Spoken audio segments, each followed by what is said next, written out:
አስቀድሜ ክቡር አባታችን መላከ ኃይል አዕይንተ እግዚአብሔር አበው መነኮሳት ወካህናት አበው ዲያቆናት በዚህ የተሰበሰባችሁ ምእመናን አባቶቼ፣ እናቶቼ፣ ወንድሞቼና እህቶቼ እግዚአብሔር አምላክ የሚወዳቸው ሕፃናት ጭምር ሰላም እግዚአብሔር ከሁላችን ጋር ይሁን። እንደምን አላችሁ? ሰማይን ያለ ምሰሶ ከነግሱ የዘረጋ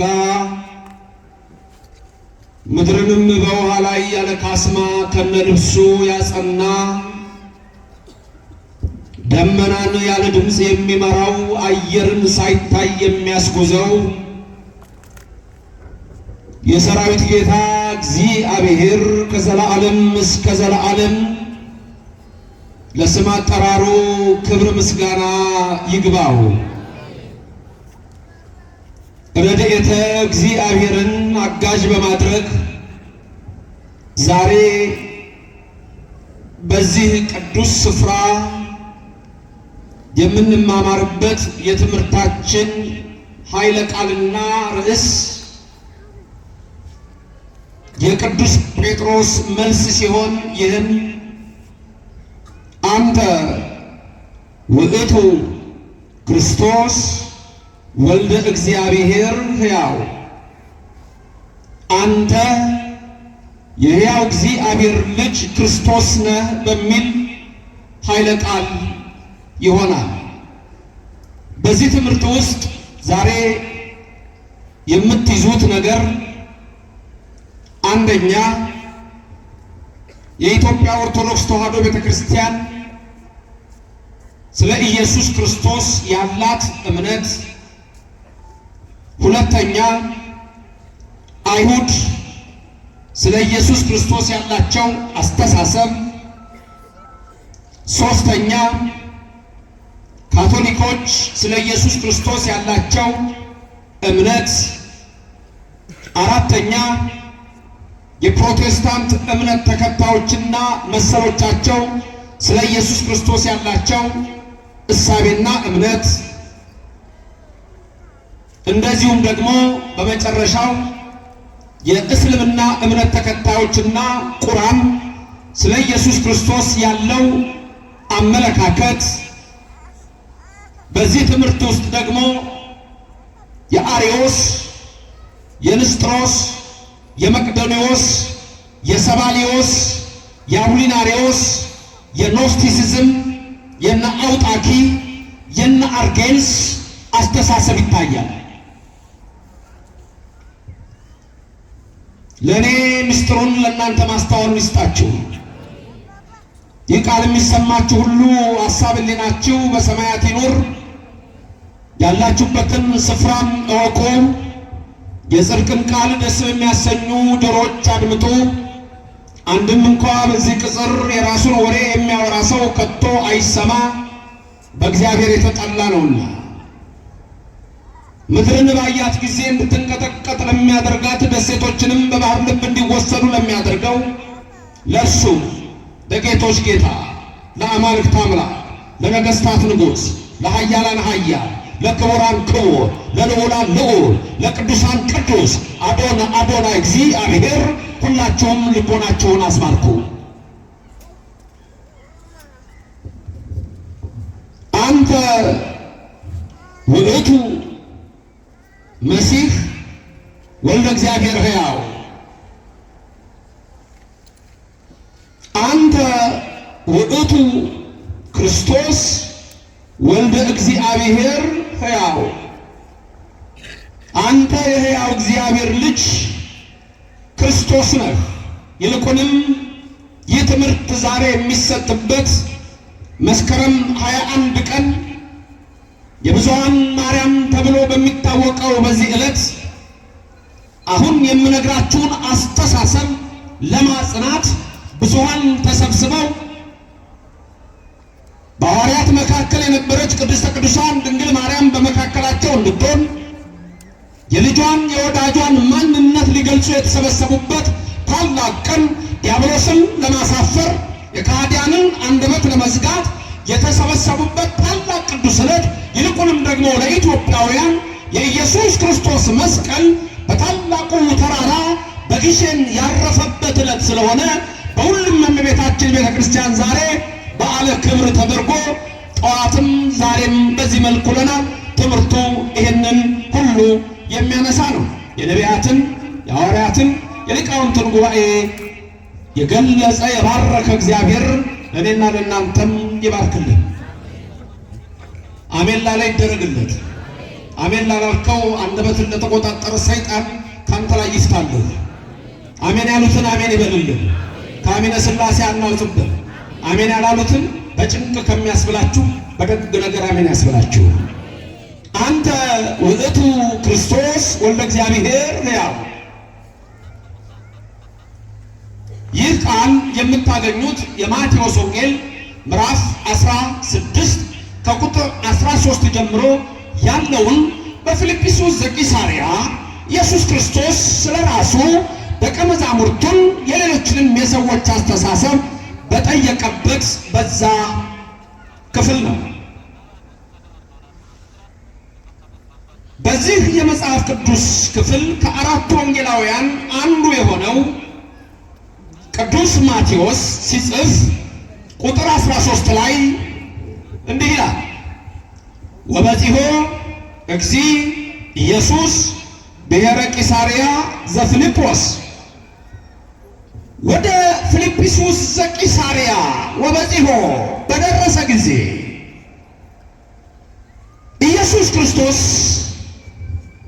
ደቀ መዛሙርቱን ጥያቄ እንደጠየቃቸው ይናገራል። ተስዕሎሙ ለአርዳኢሁ እንዘ ይብል መነ ይብለኒ ሰብ ለወልደ እጓለ እመሕያው። መነ ይብልዎ ሰብ፣ ሰዎች ማን ይሉኛል? የሰውን ልጅ ማን ይሉታል? ጥያቄው ይሄ። ስለዚህ ቅድም የነገርኳችሁ አሁን በአንድ የገባችሁ የምናነሳውን አይታችኋል። አንደኛ የማንን እምነት ብለናል? የራሳችንን እሳቤ እምነት ዶግማ፣ ያም ማለት የኦርቶዶክስ ተዋሕዶ ቤተክርስቲያን ትምህርታችን። ሁለት የማን አስተሳሰብ ብለናል? የአይሁዳውያን እምነት። ሶስት የማንና ያለን የካቶሊኮችን። አራት የፕሮቴስታንትን እና መሰሎቻቸውን። አምስት የእስልምና እምነትን አስተሳሰብ። ይሄ ትምህርት የሰው ልጆችን አስተሳሰብ የሌሎችን እምነት አስተሳሰብ ለመንካት ለመስደብ አይደለም። ትምህርቱ እያንዳንዱ ነገር ላይ ኮምፓራቲቭ ቴዎሎጂ ይባላል። ይህ አይነት የትምህርት አሰጣጥ ኮምፓራቲቭ ቴዎሎጂ ማለት የነገረ መለኮትን ንጽጽር ማየት ነው። ማን ይላል ሰው ማን ይለኛል ብሏልና ክርስቶስ እነዚህ ሰዎች ናቸው። ኦርቶዶክስ ክርስቲያን ቢባል ሰዎች ነን፣ ካቶሊኮች ሰዎች ናቸው፣ ፕሮቴስታንቶች ሰዎች ናቸው፣ እስላሞች ሰዎች ናቸው፣ አይሁዳውያን ሰዎች ናቸው፣ ጆሆቫ ዊትነስ ሰዎች ናቸው። ሁሉም ሰዎች ናቸው። ስለዚህ የክርስቶስ ጥያቄ የዓለምን ሕዝብ ሁሉ የሚመለከት ነው። ይልቁንም ደግሞ ዓለም ከተፈጠረበት ጊዜ ጀምሮ እስከ ምጽአት ድረስ የሚሰራ ጥያቄ ነው። የቀደመውን የሚያነሳ ነው፣ የኋላውን የማይረሳ ነው። ስለዚህ ይሄ ነው የትምህርታችን ርዕስ። ላስደግማችሁ። አንተ ክርስቶስ የሕያው እግዚአብሔር ልጅ ነህ። የማ ልጅ ነህ? ጥያቄው ምን ነበረ? ሰዎች የሰውን ልጅ ማን ይሉታል? ጥያቄውን ላስደግማችሁ፣ ንገሩኝ። ሰዎች የሰውን ልጅ ማን ይሉታል? ጥያቄ ይሄ ነው። መነ ይብለኒ ሰብ ለወልደ እጓለ እመሕያው፣ ወይም መነ ይብልዎ ማን ይሉታል ወይም ማን ይሉኛል? ጥያቄ ይሄ ነው።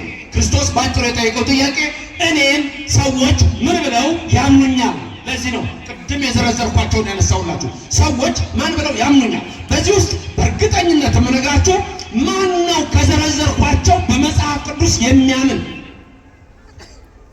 ራሳችንን መጠየቅ አለብን። መጽሐፍ ቅዱስ በሚለው ነው የምናምነው ወይስ ምንድን ነው? ይህንን እጅግ አድርገን ልናውቀው የሚገባ ነው። ነገሩ እንዲህ ነው። ወደ ፊልጵስዩስ ዘቂሳርያ በደረሱ ጊዜ በልብ መታሰቡ በቃል መነገሩ ከፍ ከፍ ይበልና ጌታችንና አምላካችን መድኃኒታችን ኢየሱስ ክርስቶስ ደቀ መዛሙርቱን ሰዎች ማን ይሉኛል አላቸው። ይሄን ሲላቸው እነሱ የመለሱት መልስ አለ ወይም እንዲህ ይላሉ ብለው ሊነግሩት ምን ይላሉ? ቦ እለ ይብሉከ ዮሐንስ መጥምቀ። ልብ በሉ።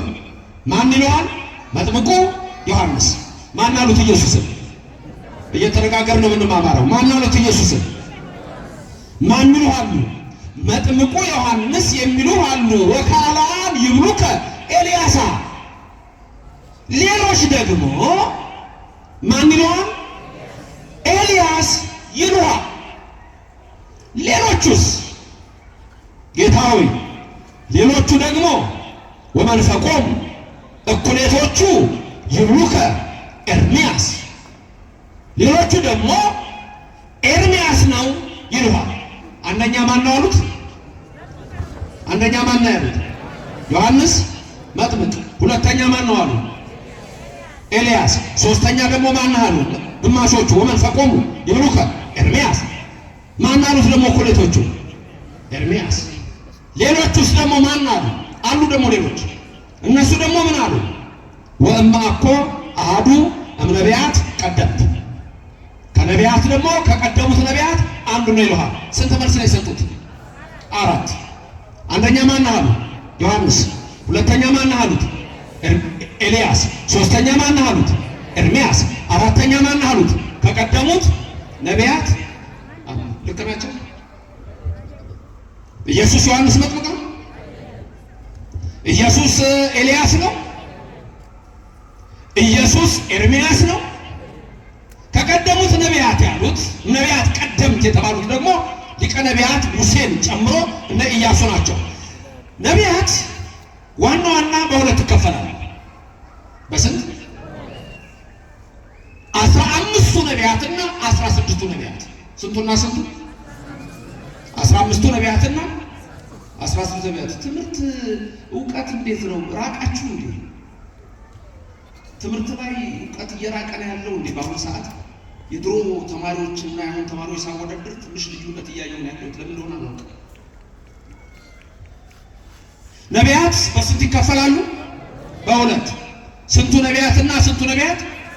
15ቱ ነቢያትና 16ቱ ነቢያት። ይሄንን ቤተክርስቲያን ውስጥ ጸሎተ ዕጣን የሚባል መጽሐፍ አለ። ጸሎተ ዕጣን ላይ ስለ 15ቱ ነቢያት ብሎ ልመና ይቀርባል። እነዚህ 15ቱ ነቢያት ከ16ቱ ነቢያት ይለያሉ። 16ቱ ነቢያት የምትሏቸው ራሳቸው በሁለት ይከፈላሉ። በሁለት የሚከፈሉት 16ቱ ነቢያት ናቸው። እነዚህ ደግሞ በሁለት ሲከፈሉ አበይት ነቢያትና ደቂቅ ወይም ደቂቃን ነቢያት ይባላል።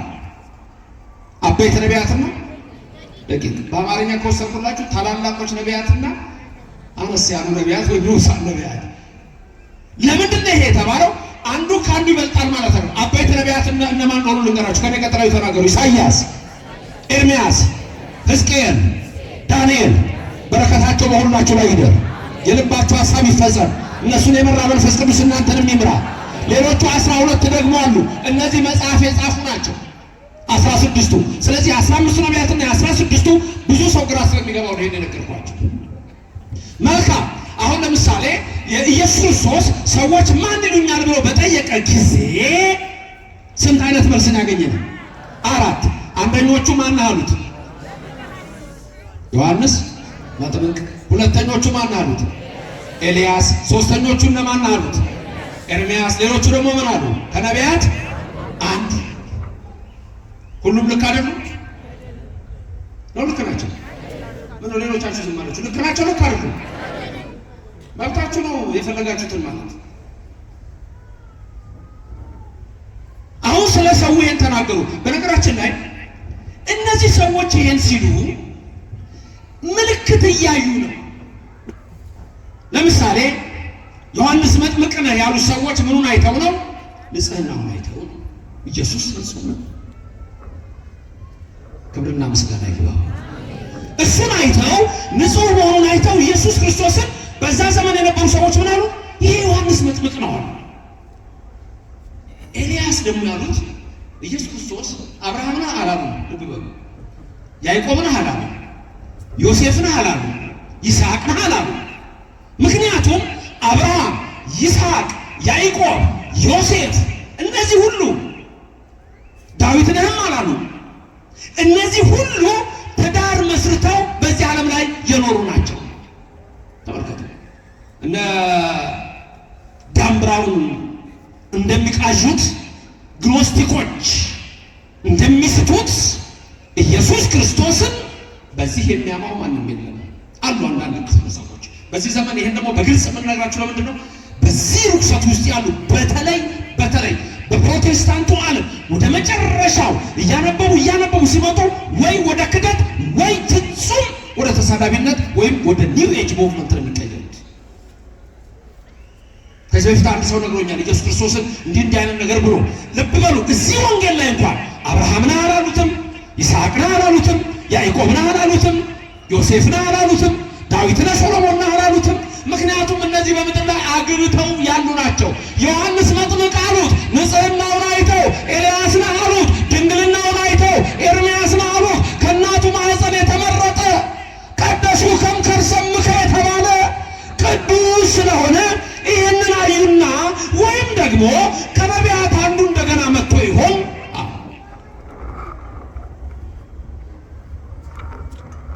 አሁን ጥያቄው ወደ እነሱ ዞር። የሰው ማውራት ብቻ አይደለም። እሺ ሰውስ ዮሐንስ መጥምቅን አለኝ፣ ኤርምያስ ነው አለኝ፣ ኤልያስ ነው አለኝ፣ ወማ እኮ አሐዱም ነቢያት ቀደምት አለኝ፣ ከነቢያት አንዱ ነው አለኝ። ለመሆኑ እናንተስ ደቀ መዛሙርቱ ከዋልኩበት የምትውሉ ካደርኩበት የምታድሩ፣ ይሄ እናንተን የሚመለከታል። ይሄ ጥያቄ እናንተን ኦርቶዶክሳውያንን ይመለከታል። ሁልጊዜ በዚህ ቤተ ክርስቲያን በኦርቶዶክስ ተዋሕዶ ውስጥ ያላችሁ፣ ከጌታ ጋር ያላችሁ፣ ከእናቱ ከድንግል ማርያም ጋር ያላችሁ፣ በዚች በተቀደሰች ስፍራ ያላችሁ እናንተስ ነው አሁን ጥያቄ። የሌሎቹን እንዘረዝራለን። ስለዚህ ጥያቄው ወደ እነሱ መጣ። ወይ ቤሎን አንትሙ መነ ትብሉኒ መነ ትብሉኒ። ሌሎቹስ እንዲህ አሉ፣ እናንተስ ማን ትሉኛላችሁ? እዚህ ቦታ ላይ የሆነውን በመጽሐፍ ቅዱስ ያልተጻፈውን ነገር ልንገራችሁ። ይህን ጥያቄ ስጠይቅ ፊልጶስ ዘቂሳርያ ኢየሩሳሌም የደርሶ ወይ ድንገት ጎብኝታችሁት ነው አላውቅም። ለምለም ሳር ያለበት አካባቢ ነው። የፈረሰው የጥንቱ ከተማ ሁሉ በዛ ስፍራ አለ። በቂሳርያ እና በፊልጶስ በሁለቱ ሰዎች የተነሳ ፊልጵስዩስ ዘቂሳርያ ተብላለች። ያ ስፍራ ለምለም ቦታ ነው። ይህን ሲጠይቃቸው ቅዱስ ጴጥሮስ ምን ያደርግ እንደነበረ አባቶቻችን በመንፈስ ቅዱስ የተገለጸላቸውን አስቀምጠዋል። ልክ ክርስቶስ ይሄን ሲል ሌሎቹ ዮሐንስ መጥምቅ ይለዋል እያሉ ይመልሳሉ። 11 ኤልያስ፣ ኤርምያስ ከነቢያት አንዱ ሲሉ ቅዱስ ጴጥሮስ አንተ ማን እንደሆንክ አቤቱ ይገለጽልኝ እያለ ይጸልይ ነበር ይላል። በእሱ ላይ ያደረ መንፈስ በእናንተ ላይ ይደር። ስለዚህ ጴጥሮስ ትክክለኛውን መልስ ነው የመለሰው። በዚህ እንደተጻፈ በወንጌሉ ላይ እንደምታዩት ቅዱስ ጴጥሮስ ወዲያውኑ ይላል ወአውሳ ይላል መለሰ። ስምዖን ጴጥሮስ ወይቤ ምን ብሎ አንተ ውእቱ ክርስቶስ ወልደ እግዚአብሔር ሕያው፣ አንተ የሕያው እግዚአብሔር ልጅ ክርስቶስ ነህ አለው። ለስም አጠራሩ ክብር ምስጋና ይግባው። ቀጥሎ ያለውን ልንገራችሁ። ቅድም ያልኳችሁ ጴጥሮስ ምን ያደርግ ነበር ብያችኋለሁ። ምን ያደርግ ነበር? ይጸልይ ነበር አላልኩ? እሱም በምን ታገኛላችሁ መሰላችሁ? እዛው ላይ ክርስቶስ ኃያሉ አምላካችን ጴጥሮስ አንተ ውእቱ መሲህ ወልደ እግዚአብሔር ሕያው ብሎ ሲመልስለት ጌታ የተናገረውን ልንገራችሁ። ምንድን ነው ያለው ጌታ? ወአውሳ እግዚእ ኢየሱስ ወይቤሎ ብፁዕ አንተ ስምዖን ወልደ ዮና እስመ ኢከሰተ ለከ ዘሥጋ ወደም አላ አቡየ ዘበሰማያት፣ የገለጸ ስጋና ደም አይደለም በሰማይ ያለ አባቴ ነው አለ። እየጸለያትን ጸሎት መሰከረለት። ጸሎት ጸለያችሁ የልባችሁ ይፈጸማል እንጂ ጸሎታችሁ ከደመና በታች አይቀርም። የጴጥሮስ አምላክ ያደርግላችሁ። ከልብ ሲጸለይ መልስ አለው። ጸሎት ሶስት አይነት ነው። ሶስት አይነት ጸሎት አለ። አንድ የስጋ፣ ሁለት የነፍስ፣ ሶስት የልቦና። ነገሩ አንድ ሁለት ሶስት የስጋ ጸሎት ምንድን ነው? የነፍስ ጸሎት ምንድን ነው? የልቦና ጸሎት ምንድን ነው? የስጋ ጸሎት አንዳንድ ድምጻችሁን ከፍ አድርጋችሁ አጸልዩ። ሁለተኛው ሚስጥር ልትሆኑ አይችል ብቻ ነገራችሁ። ሌላ ሚስጥር አለ ግን ይችል ነገራችሁ። አባታችን ሆይ በሰማይ የምትኖር ስል እየተናገርን ነው የምንጸልይ በስጋ። የነፍስ ደግሞ በለሆሳስ እንጸልይ። የልቡና ካልደረሱበት ስለማይታወቅ እኔ ምንም አልላችሁ። እሱና አባ እንጦንስና አባ እንጦኒ ይንገሯችሁ እና አባ ጳውሊ እና አባ አርሳኒዎስ ይንገሯችሁ እና አባ ብሆይ እና አባ ብሶይ ይንገሯችሁ። አባ ባሞን ይንገራችሁ። ኢትዮጵያ ብዙ መምህራን አሉ፣ ክርስቲያኖች ብዙ ቅዱሳን አሉ። ስጋና ደም አልገለጠልህም። አላህ አቡየ ዘበሰማያት በሰማያት ያለው አባቴን የገለጸልህ እንዳለው ለእናንተ የሚገለጽላችሁ ለሁላችን የሚገለጽልን። ተመልከቱ። ስለዚህ ጴጥሮስ ይጸልይ ነበር። አሁን ወደ ዝርዝር ነበር። እስካሁን ድረስ ተነጋገርን። ይሄን መንፈስ ቅዱስ በእኔም በባሪያው በእናንተም በሁላችሁ ይደር። ልብ በሉ። ሁለት ነገር ልብ በሉ። የጌታ ጥያቄ፣ የጴጥሮስ መልስ እና የሌሎቹ ሰዎች መልስ። ጥያቄው ምን ነበር? ሰዎች ማን ይሉኛል? ሰዎች ማን ይሉኛል የሚለው ብቻ አይደለም። ሰዎች የሰውን ልጅ ማን ይሉ ማን ይሉታል? እችን ንገሩኝ። ሰዎች የሰውን ልጅ ማን ይሉታል? አሁን ሰዎችና የሰው ልጅ ልዩነት አለ። ሰዎች የተባለው ሕዝብ ነው። የሰው ልጅ የተባለው ኢየሱስ ነው። እኔን ኢየሱስን ማን ይሉኛል? አሁን ሲጠይቃቸው የማንን ልጅ ነው ያላቸው? የማንን ልጅ? ባጭሩ የማርያምን ልጅ እኔን ማን ይሉኛል ነው ጥያቄው። ስለዚህ ክርስቶስ ስጋ መሆኑን ነግሮናል አልነገረንም? ነግሮናል። ስጋ ሆኗል። ምክንያቱም ማርያም ሰው ናት። ድንግል ማርያም ሰው ናት፣ ግን የተመረጠች ናት። ድንግል ማርያም ሰው ናት፣ ቀድመ በእግዚአብሔር ልን ያለች ናት። ድንግል ማርያም ሰው ናት፣ መልኳ ግን የአምላክን መልክ ይመስላል። ድንግል ማርያም ሰው ናት፣ ሐሳቧ ግን እንደ አምላክ ሐሳብ ነው። ክብርና ምስጋና ለእግዚአብሔር ይድረሰው። የተመረጠች ናት። ይህችን የተመረጠች ናት ራሱ እናት አደረጋት። እስመ አርያ እግዚአብሔር ለጽዮን ዳዊት ነው። እግዚአብሔር ጽዮንን መርጧታልና ምን ብሎ ነው መረጣት? ዛቲ ትምራስየ ለዓለም ብሎ ይህች ለዘላለም ማደሪያዬ ናት ብሎ መረጣት ነው የሚለው። ከመ ትኩኖ ማኅደሮ ነው እኮ የሚለው። የአምላክ ማደሪያው ትሆን ዘንድ ራሱ እግዚአብሔር ድንግል ማርያምን መረጣት። እኛ አይደለም የመረጥናት። የመንግስት ባለስልጣን አልመረጣትም። የዓለም ነገስታት አልመረጧትም። እግዚአብሔር መላእክትም አይደሉም። መጀመሪያ የመረጣት እኛም አይደለንም። ራሱ ሰማይና ምድርን የፈጠረ እግዚአብሔር በመጨረሻው ዘመን 5500 ሲፈጸም እኔ ከስጋዋ ስጋ ከነፍሷ ነፍስ ነስቼ እወለዳለሁ የመረጣት እግዚአብሔር ነው። ስሙ የተመሰገነ ይሁን። ደስ ያለው አመሰገነ፣ ደስ ካላለህ እንዳሻሁ ከሰይጣን ጋር ትኖራለህ። እግዚአብሔር ነው የመረጣት ከስጋዋ ስጋ ከነፍሷ ነፍስ ይመጣል። ስለዚህ ሰው ሆነ፣ ቃል ስጋ ሆነ ይላል ዮሐንስ ወንጌል ምዕራፍ 1 ቁጥር 12 ላይ ቃል ስጋ ሆነ ሲል ስጋ ሆነ። ከማን ነው ስጋ ይሆነ? ከድንግል ማርያም። ስለዚህ የሰው ልጅ ያለበት ምክንያት ሰውነቱን ነገረ። ቀጥሎ ግን ማን ይሉታል የተባለ ዮሐንስ አሉ ሰው ነው፣ ኤልያስ አሉ ሰው ነው፣ የሰው ልጅ ብሏል እሱ ራሱ። ኤርምያስ አሉ ሰው ነው፣ ኤርምያስ የሰው ልጅ ብሏል እሱ ራሱ። ሰውነቱንማ ነግሮናል። መልሱ ልክ አይደለም፣ መልሱ ልክ አይደለም። አሁን ክርስቶስ የጠየቀው ጥያቄ እኔ ከድንግል ማርያም የተወለድኩት በከብቶች በረት ማን ነኝ ነው። ኦርቶዶክስም ይላል አይሁዳን ምን ይላሉ? ካቶሊኮች ምን ይላሉ? ፕሮቴስታንቶች ምን ይላሉ? ጆባዊ ዊትነስ ምን ይላል? ሌሎች እምነቶች ምን ይላሉ? የእስልምና እምነት ምን ይላል? ግኖስቲኮች ምን ይላሉ? ሌሎችስ ምን ይላሉ? ለምሳሌ ዛሬ መስከረም 21 ቀን የብዙኃን ማርያም ሲባል የተሰበሰቡት ዋና አሪዮስ የተባለውን ከሃዲ ለማውገዝ ነው። አሪዮስ ምን አለ? አሪዮስ ሰው ነህ ነው ያለው። ተመልከቱ፣ ሰው ነህ ነው ያለው። ስለዚህ ልክ አይደለም። ከነ ዮሐንስ ጋር እንደ ሩቅ ብእሲ ነው ያየው። ከነ ኤርምያስ ጋር እንደ ሩቅ ብእሲ ነው ያየው። ከነ ኤልያስ ጋር እንደ ሩቅ ብእሲ ነው ያየው። ሩቅ ብእሲ ማለት ነው። ሩቅ ብእሲ ላሉ ዝም ብዬ ቤተክርስቲያን ስትሰሙ ሩቅ ብእሲ ምን ማለት ነው? ሩቅ ብእሲ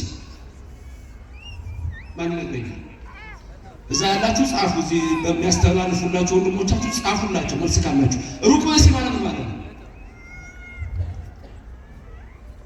መልስ አልሰማሁም። ሩቅ ብእሲ እናንተ እዚህ ጋር ያላችሁትን አይመለከትም። ይረዷችኋል። ከዚህ መልስ ሩቅ ብእሲ ማለት ነው ማለት ነው።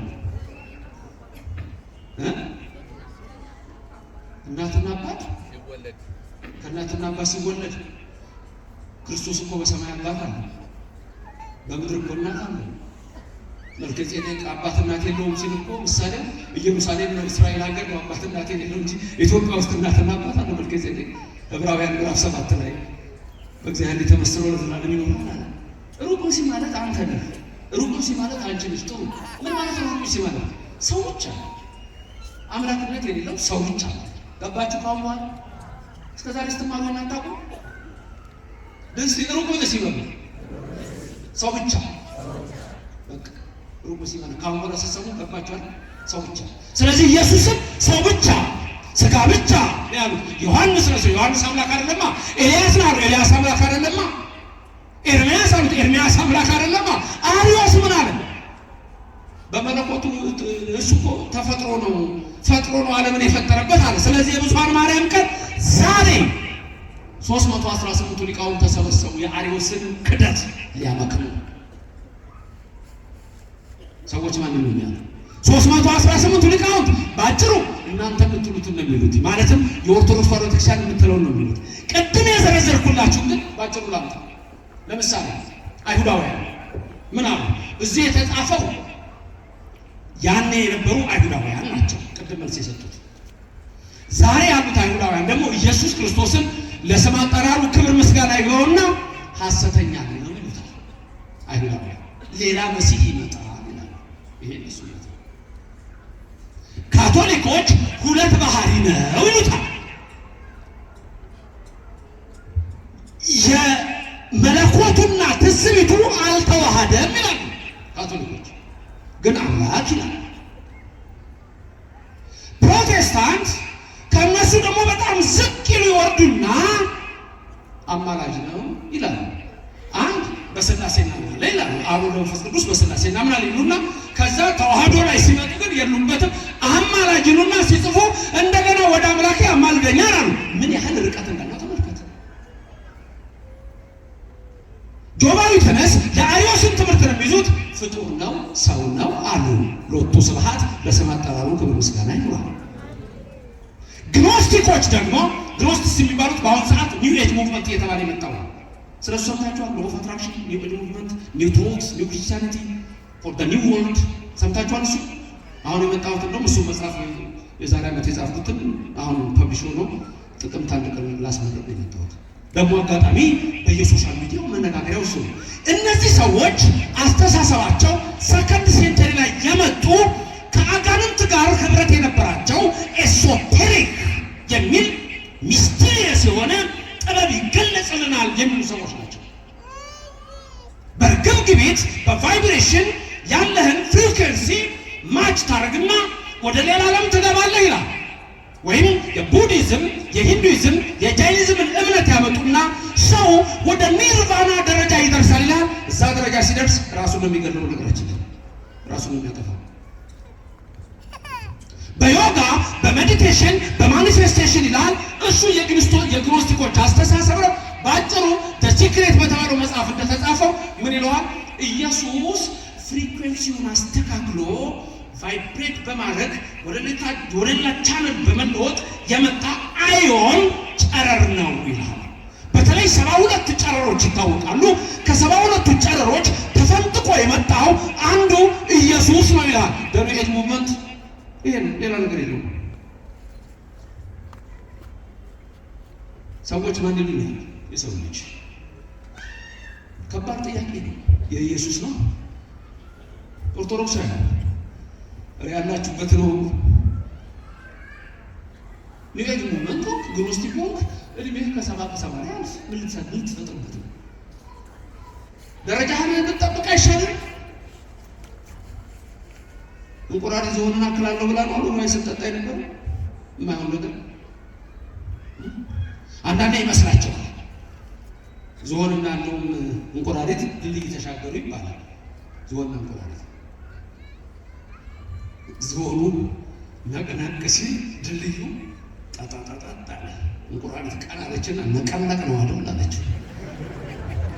በመሀል እንኳን እንደሚሆን ማያውቁናቸው ዮጋ ሲባል የማመንፈስ እንደሚዋሃዳቸው እንኳን አያውቁ። ይሄ በመጽሐፍ ላይ በዝርዝር ታውቃላችሁ። ሰዎች የሰው ልጅ ማን ይሉታል? ወገኖቼ ይሄ ነው ትልቁ ጥያቄ። ክርስቶስ ይህን ሲጠይቅ የጴጥሮስ መልስ ምንድን ነው? ሰው ነህ ነው ወይስ አምላክ ነህ ነው የጴጥሮስ መልስ። ሰውነቱንማ ራሱ ነገረን እኮ። ሰዎች የሰው ልጅ ማን ይሉታል ሲል እኮ እኔ ሰው ነኝ አላቸው። ከድንግል ማርያም ተወልጃለሁ ነው፣ እዚሁ ነው ያለሁት ነው፣ ናዝሬት ነው ያደግኩት ነው፣ የተወለድኩት ቤተልሔም ነው፣ በከብቶች በረት ነው። ግን ሲወለድ እንዴት ነበረ? እንዴት ነበር ሲወለድ? ወገኖቼ እናቱ ማርያም መውለጇ ደርሶ ማንም ቤት ሊሰጣት አልፈለገም። መውለጇ ደርሶ ነገሩ ትንቢት አለ። የከብቶች በረት በዛ ውስጥ ሲወለድ ግን እረኞቹ ሌሊት ብርሃን መጥቶ አጥለቀለቀ። ገብርኤል መልአክ እየበረረ መጣ።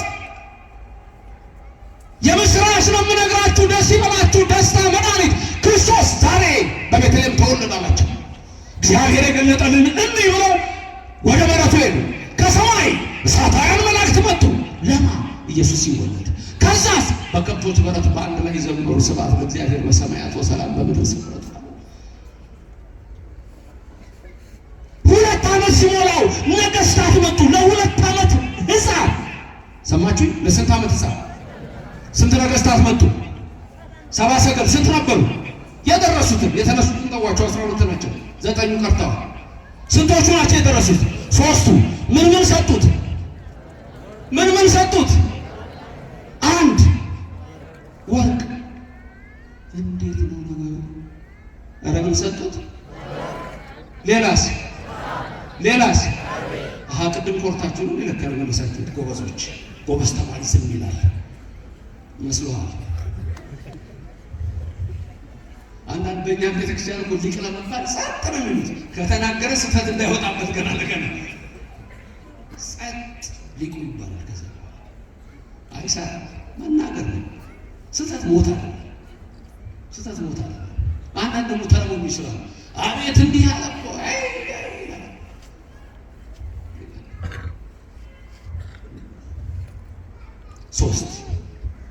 ሶስቱ 70 ሰገል የጥበብ ሰዎች ናቸው። እንደገና ምን ናቸው? ነገስታት ናቸው። 3 ነገስታት። እስቲ አስቡት ኦርቶዶክስ ለ2 ዓመት ሕፃን ወርቅ፣ ዕጣን፣ ከርቤ ይዘው ነገስታት ከሩቅ ሀገር መጥተው ከኢትዮጵያ እነዚህ መጥተው ከምስራቁ መጥተው ለ2 ዓመት ሕፃን ማቴዎስ ሲጽፍ 2 ላይ ምንድን ያለው? ወድቀው ሰገዱለት። በእናቱ እቅፍ አዩት፣ ወድቀው ሰገዱለት። ክብርና ምስጋና ለእግዚአብሔር ይድረሰው፣ ስሙ የተመሰገነ ነው። ሁላችሁም ይሄን ቃል ተናገሩ። በእናቱ እቅፍ አዩት፣ ወድቀውም ሰገዱለት። በማቅፍ አዩት፣ ወድቀውም። እቺ ምልክታችን ናት። ኢሳይያስ 7:13 ላይ ባለፈው ጥያቄ ጠይቀው ነበር። አንዳንዱ ሳስተምር እንዴት ነው ድንግል ማርያም ሁሌ ሕፃኑን ይዛ? ምልክታችን ነው ይሄ። ወድቀው ሰገዱለት። ኢየሱስ በኦርቶዶክስ ቤተክርስቲያን አምላክ ይሄን ሁሌ አምላክ ተብሎ ይሰገድለታል። ሁሌ ምን ይሄን ጸሎታችሁ ላይ ራሱ እሰግዳለሁ፣ ቅዳሴያችን ላይ እሰግዳለሁ። ለሱ ማን መሆኑን ጠንቅቀን እናውቃለን። ስለዚህ ኢየሱስ ክርስቶስ ሰውነቱን ነግሯቸዋል። አምላክነቱን ግን አምነዋል ወይ? ጥያቄ ይሄ ነው። ከነቢያት አንዱ ብለው መለሱ። ኋላ ጴጥሮስ አንተ የአብ ልጅ ነህ፣ ወልድ ነህ አለ። ወልደ እግዚአብሔር የአብ ልጅ ነህ፣ ደግሞ ሕያው ነህ። አንተም አብ ሕያው ነው፣ ወልድ ሕያው ነው፣ መንፈስ ቅዱስ ሕያው ነው። ጴጥሮስ ይሄን የገለጠልህ የሰማዩ አባቴ ነው አለ። ሥጋና ደም አልገለጠልህም አለ። አሁን ልዩነታችን ልንገራችሁ። በአብዛኛው በተለይ ከፕሮቴስታንቱ ዓለም ከኛም ዓለም ጋር ትልቁ ልዩነት ምንድነው መሰላችሁ? ሥጋና ደም ይመራሉ፣ እዚህ ቤተክርስቲያን ግን በመንፈስ ቅዱስ ነው። የካቶሊክም ቤተክርስቲያን መሰረቱ በሊዮን በሰው ነው የተመራ እንጂ በቀደሙ አይደለም። እነ ቅዱስ ዲዮስቆሮስ ቀድሞና አትናቴዎስ አርዮስን ያወገዙት እነ እስክንድሮስ እነ ቶማስ ዘመርዓስ እነዚህ አባቶቻችን እነ ባስልዮስ እነ ያዕቆብ ዘንጽዊል እነዚህ አባቶች በጠቅላላ በመጽሐፍ ቅዱስ ያለውን ቀድሞም የተነገረውን የሚያጸኑት እንጂ የራሳቸውን ሐሳብ አያመጡም። ሊዮን ግን የራሱን ሐሳብ አመጣ። አርዮስ የራሱን ሐሳብ አመጣ። ያ ምንድነው? ከሥጋና ከደም ነው፣ ከራስ ስሜት ነው። ከራስ ስሜት ነው። አሁን በዚህ ቤተክርስቲያን እኔም ብሆን ሌሎችም መምህራን ቢሆኑ የራሳችንን ሐሳብ አናስተምርም። የተቀመጠልን ትምህርት አለ፣ በዛ መሰረት እናስተምራለን። ለማንኛውም ዮሐንስ መጥምቅን አሉት። ዮሐንስ መጥምቅ ምንድን ነው ያለው ስለ ኢየሱስ? ዮሐንስ ወንጌል ምዕራፍ 1 ቁጥር 30 ላይ ኢየሱስ ወደ እሱ ሲመጣ ነው አበኩ ለእግዚአብሔር ዘአትት ኃጢአተ ዓለም ብሎ የዓለምን ኃጢአት የሚያስወግድ አለ እንዴ ያለው? የዓለምን ኃጢአት የሚያስወግድ ኢየሱስ አይደለም እንዴ? ደሙን አፍስሶ በቀራንዮ አደባባይ የተሰዋልን እሱ አይደለም እንዴ? ከዛ ቀጥሎ ምንድን ነው ያለው? ከኔ በኋላ ይመጣል ያልኳችሁ ከኔ በፊት የነበረ አለ እኮ። ከኔ በኋላ ይመጣል ያልኳችሁ 6 ወር የምቀድመው፣ አንድ በመወለድ 2 በማስተማር 6 ወር የምቀድመው አለ። ትዝ ይላችኋል ሉቃስ ወንጌል ምዕራፍ 1 ቁጥር 26 ምንድን ነው የሚለው? ሉቃስ 1 ቁጥር 26 በ6ኛው ወር መልአኩ ገብርኤል ወደ አንዲት ድንግል ተላከ። ወደ አንዲት ድንግል ብቻ፣ አንዲት ነች፣ ሌላ የለም። እሷ ብቻ ነች። ርግቤ መደምደሚያ ይሄ ያለ ሰሎሞን ለወለደቻት ለመረጣትም አንዲት ናት ይላል። አንዲት ናት ድንግል ማርያም። ማን እሷን ይመስላል? ወደ አንዲት ድንግል ተላከ። ወዴት? ወደ ናዝሬት ገሊላ። የድንግሊቱም ስም ስሟን ምን የነገረን መጽሐፍ ቅዱስ? የድንግሊቱም ስም ማርያም ነበረ። 6 ወር ማለት አንደኛ 6ኛው ሺህ ነው። ሌላው ግን ገብርኤል ዘካርያስና ኤልሳቤጥን ባበሰራቸው በ6 ወር ደግሞ መጥቶ በቤታችን አበሰራት። ተመልከቱ። ዮሐንስ ምን አለ? እኔ የምቀድመው 6 ወር ከኋላዬ ይመጣል ያልኳችሁ ከኔ በፊት የነበረ ነው አለ። ኢየሱስ አምላክ ነው። አንተ ውእቱ ክርስቶስ ወልደ እግዚአብሔር ሕያው። ተመልከቱ። ለማንኛውም ማቴዎስ 16 ጨርሳችሁ የማቴዎስ ወንጌል ምዕራፍ 17 ስትጀምሩ ይሄን በተናገረ በ7ኛው ቀን የት ይዟቸው ወጣ? ተራራ ላይ ይዟቸው ወጣ። አንድ ነገር ልንገራችሁ ሚስጥር። ሰዎች ማን ይሉኛል ብሎ የጠየቀበት ቀኑ ራሱ በኦርቶዶክስ ይታወቃል። ቀኑ የጠየቀበት ቀን ምን ያገኛል? ሰዎች የሰው ልጅ ማን ይሉታል ብሎ የጠየቀበት ወሩ ዕለቱ ይታወቃል። ብዙ ነገር አበዛውባችሁ። ጥያቄ እንደዛ ነው። በስንት ዓመት የመጥቼ በ15 ዓመት ነው ያለው ሲናገር ማለት እና መቼ ነው ነገሩኛ? እዚህ ጋር አንድ ሊቅ አለ። በቃ እየቀደመ ይናገራል። ግንፋ አትሰሙት ላይ ብቻ የሩቅ ስለሆናችሁ ያላችሁት እንጂ እሱን ሰምታችሁ የምትናገሩ አትሳሳቱ፣ አትሳሳቱ። ልንገራችሁ መቼ እንደጠየቀ ቀላል ነገር ልንገራችሁ። በምን እንደምታስታውሱ እመቤታችን የተጸነሰችው መቼ ነው? እመቤታችን የተጸነሰችው ምን ወር ምን ቀን ነው? ነሐሴ። ያ ቀን ምን ተብሎ ነው የምታውቀው? በቤተክርስቲያናችን ጽንሰታ አይደል? እመቤታችን የተጸነሰችበት ልክ የዛን ቀን ነው ሰዎች ማንን ነው ብሎ ጌታ የጠየቀው። ይሄ ነው የዛች ቀን እሷ በተጸነሰችበት ዕለት ተመልከቱ። ዝም ብሎ እንደ እንግዳ ደራሽ እንደ ውሃ ፈሳሽ የመጣ ነገር የለም። ከዛስ በሳምንቱ ማለት ነሐሴ ስንት ይሆናል? ነሐሴ 13 ቀን እንትኑ ላይ ወንጌል ላይ ስታዩ ከ6 ቀን በኋላ እያለ የሚጽፍላችሁ ነገር ነው። ለስንት ቀን ከዛ 7ኛው ቀን ላይ እያለ የሚጽፋሉ ወንጌል ስትመለከቱ። ያቺ ቀን ደግሞ ነሐሴ 13 ናት። ከ6 ቀን በኋላ የሚላችሁ እሱ ነሐሴ 13 ደግሞ ምን የሚል በዓል ነው የምታውቁት? ምን የሚል በዓል ነው የምታውቁት? ደብረ ታቦር። ጎሽ፣ ሌላስ? ሌላ ምን ይባላል? አይ ዋናው በዓል ነው። አንደኛ ደብረ ታቦር ብላችሁ፣ ሁለተኛ ደግሞ ምን ይባላል? ያ በዓል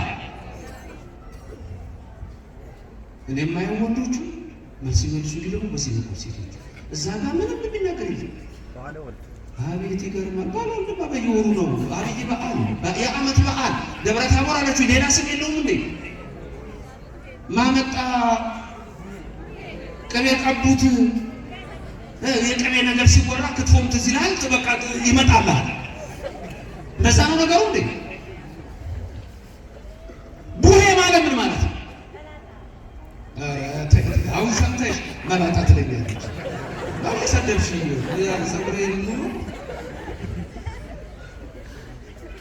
ቡሄ ማለት የሚገርማችሁ ብዙ ሰው ትርጉሙን ላያውቀው ይችላል። ቡሄ ማለት ታላቅ ብርሃን ማለት ነው። ሌላ ቀርቶ ድንጋይ የሚያበራ ድንጋይ ከሆነ ምን ተብሎ ነው የሚጠራው? ያ ድንጋይ ባህ ድንጋይ ተብሎ ነጭ ባህ ድንጋይ ይባላል። ቡሄ ማለት መብራት ማለት ነው። ከ6 ቀን በኋላ ወደ ደብረ ታቦር ተራራ ይዟቸው ወጣ። ባለ የተሰየመው በተራራው ነው። ደብረ ታቦር የሚል መጽሐፍ ቅዱስ ውስጥ የለም። ብዙ ሰዎች ግን ከኦርቶዶክስ ውጭም ደብረ ታቦር ይላሉ። እኛ ደብረ ታቦር የምናውቀው ከ81 መጽሐፍ በሆኑት ውስጥ ከተጻፈው ነው። ሐዋርያታችን የነገሩን ደብረ ታቦር ማለት የታቦር ተራራ ማለት ነው። በ6ኛው ቀን ደቀ መዛሙርቱን ከታች ሌሎቹን አድርጎ 3ቱን ይዟቸው ወደ ተራራ ወጣ። ከ6 ቀን በኋላ ያለው መቼ ነው ቢሉ በፊልጵስዩስ ዘቂሳርያ ሰዎች ማን ይሉኛል ብሎ ከጠየቀ ከ6 ቀን በኋላ ይዟቸው ወጣ። ጴጥሮስ፣ ዮሐንስ፣ ያዕቆብን ይዟቸው ወጣ። ለምን ጴጥሮስ እሰቀላለሁ ሲለው ያኮ ቅድም መልስ የመለሰው ጴጥሮስ እሰቀላለሁ ሲለው ሐሰበከ ክርስቶስ አለ። በአንጻረ በለስ ረገማ ለኃጢአት ይባላል። በጴጥሮስ ውስጥ ያን ነገር ሊናገር የሞከረውን ሰይጣን ግን ሁሉም ድህሬ ያለና ገሰጸው። ዮሐንስና ያዕቆብን ለምን ይዟቸው ወጣ መሰላችሁ? እናታቸውን ሄደው ክርስቶስ ኑሮ አስተማር መሰላችሁ? ወደ ኢየሩሳሌም ወጥቼ እነግሳለሁ። ከዛ እናታቸውን ላኩ። ቀስ ብለው እነሱም ሄደው ጌታ ሆይ በኢየሩሳሌም ስትነግስ በቀኝና በግራ እኛም አብረን ካንተ ጋር ብትወደድን ማለት። እናቱም ሄዳ ጠየቀች። የምትለምኑትን አታውቁም። እነግሳለሁ ያልኩት እሰቀላለሁ፣ ሞትን ትለምኛለሽ አላት። ስለዚህ እነሱ ሚስጥሩን እንዲያውቁ ይዟቸው ወጣ። ደብረ ታቦር ተራራ ላይ ሲወጣ ማን ይዞ ወጣ አልኳችሁ? 1 ጴጥሮስ፣ 2 ማናማ ዮሐንስ፣ 3 ያዕቆብ። ተራራ ላይ ሲወጣ ሌላ 2 ሰዎች መጡ። ከየት መጡ? አንዱ ከብሔረ ሕያዋን መጣ፣ አንዱ ከሲኦል መጣ። ማን ነው ከሲኦል የመጣው? ማን ነው ከብሔረ ሕያዋን የመጣው? ደብረ ታቦር ተራራ ላይ ተገለጡ የተባሉት የመጡ ሰዎች ማን ናቸው? ሙሴና በረከታቸው ይደርባችሁ፣ የልባችሁ ይፈጸም፣ የምትመኙትን አትጡ፣ የምትጨብጡት ይለምልምላችሁ፣ ቅድስተ ቅዱሳን ድንግል ማርያም በወርቅ ልብሷ ተሸፈናችሁ። ማን መጡ? ሙሴና ኤልያስ። ሙሴ ከየት መጣ? ከሲኦል። ኤልያስ ከየት መጣ? ከብሔረ ሕያዋን። ሙሴ ዘዳግም 34 ቁጥር 5 ሞቷል። በናባው ምድር በፌጎር ሞቶ መላእክት ቀብረውታል። ስጋው በመቃብር ነው፣ ነፍሱ በሲኦል ናት። እንዴ የሙሴ ነፍስ ሲኦል! እናንተ ጉድ መጣ። በሲኦል ነበረች የሙሴ ነፍስ። እና አብርሃም የት ነበሩ? ሲኦል ነበሩ። ክርስቶስ መጥቶ የጥሉ ግድግዳ አልፈረሰም። ቀራንዮ ተሰቅሎ ደሙን አፍሶ ሲኦልን ገና አልመዘበራትም። ስለዚህ ሰዎች ሁሉ ሲሞቱ ነፍሳቸው ወዴት ነበር የሚሄደው? ወደ ሲኦል። እሳቱ ግን አያቃጥላቸውም። አናንያ አዛርያ ሚሳኤልን እሳቱ ሲጣሉ እንዳላቃጠላቸው የጣሏቸውን ሰዎች ለብሎ እንደገደላቸው የቅዱሳን ነፍሳት በሲኦል እሳት አይነካት።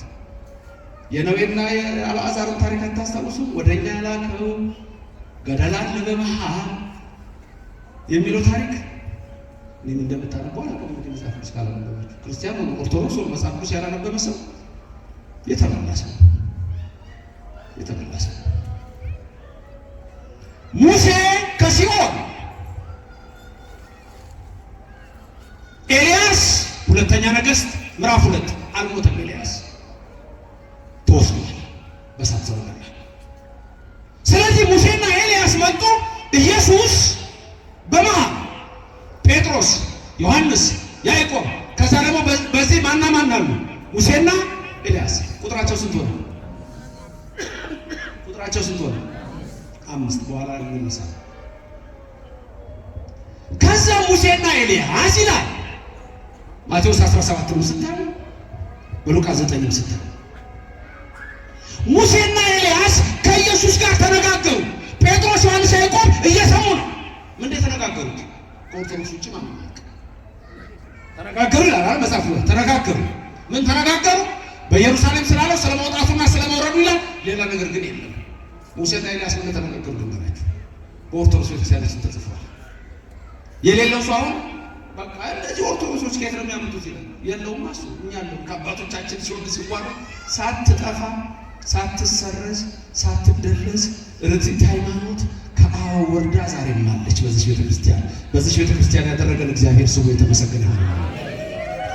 ሙሴና ኤልያስ ምንድን ነው ያሉት? ተመልከቱ። ሰዎች ማን ይሉኛል ብለው ስለነበር ሙሴ ነህ፣ ኤልያስ ነህ፣ ኢያሱ ነህ፣ ዮሐንስ መጥምቅ ነው ይሄ ሙሴ ነበር።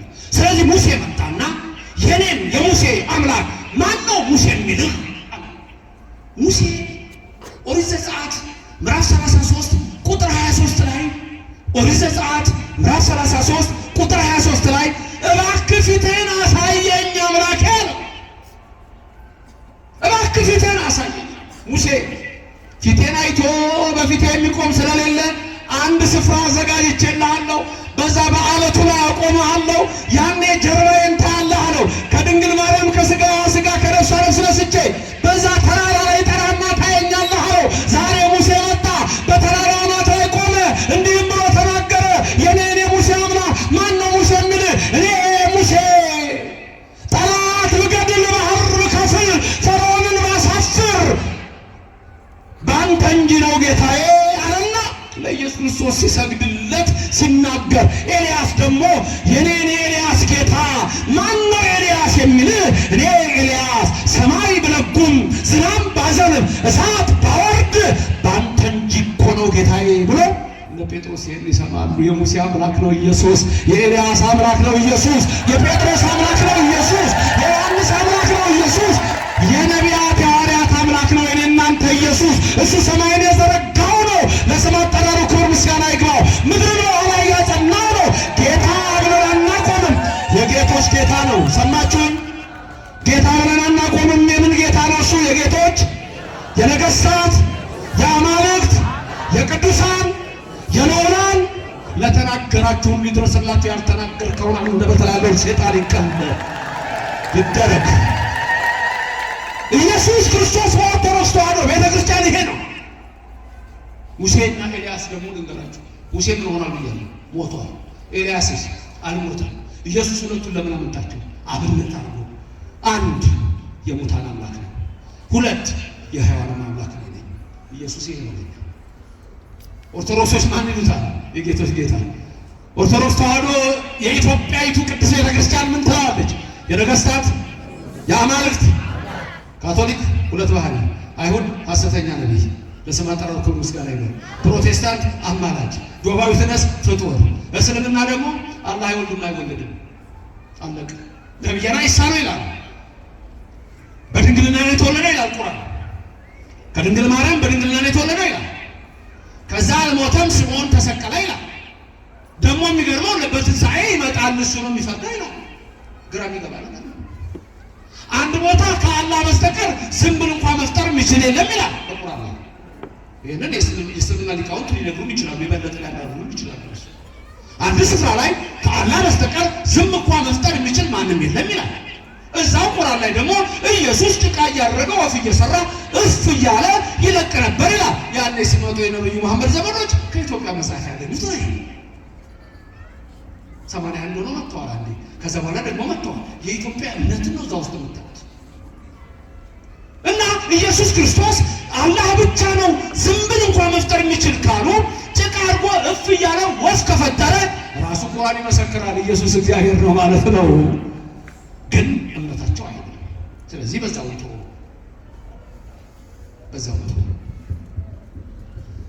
አሪዮስ ዛሬ የብዙሃን ማርያም ዕለት 318 ሊቃውንት የተሰበሰቡት ኢየሱስ አምላክ አይደለም ማለት ኢየሱስ ፈጣሪ አይደለም። አሪዮስ ልቡ የተደፈነ ጆሮ የተከፈተ ሰው። የጥንት መናፍቃን ናቸው። የድሮ መናፍቃን ልባቸው የተቆለፈ ጆሮአቸው ግን የተከፈተ ነው። ያነባሉ፣ ይመራመራሉ፣ ጆሮአቸው ክፍት ነው፣ ልብ ግን ድፍን ነው። አሁን ያሉ ደግሞ የሚነሱ ጆሮም ልብም ድፍን ነው። በጣም ልዩነት አለ። የጥንት መናፍቃን ስኮላርስ ናቸው፣ ሊቃውንት ናቸው፣ ሃይማኖተኛ ግን አይደለም።